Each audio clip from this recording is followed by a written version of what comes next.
You asked me this a couple of weeks ago. Yep. That was before the Carolina game, and I told you that if they didn't make the playoffs, I could still see Tom Coughlin hanging around. I didn't guarantee it, but I said I could see that.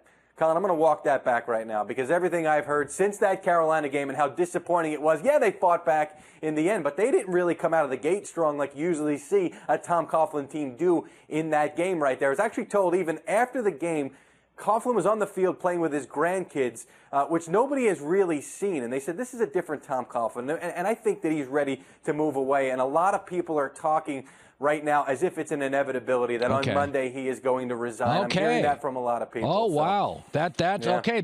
And for the record, that would be a very highly coveted job. You have a capable quarterback. You have excellent ownership. You know, we're talking about Nick Saban. We're talking about Brian Kelly.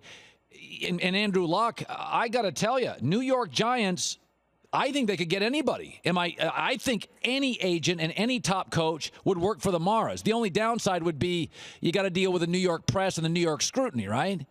Well, so what? You know, it's tough. It's tough in a lot of places. It's tough in Cleveland. That press corps there will hit you hard.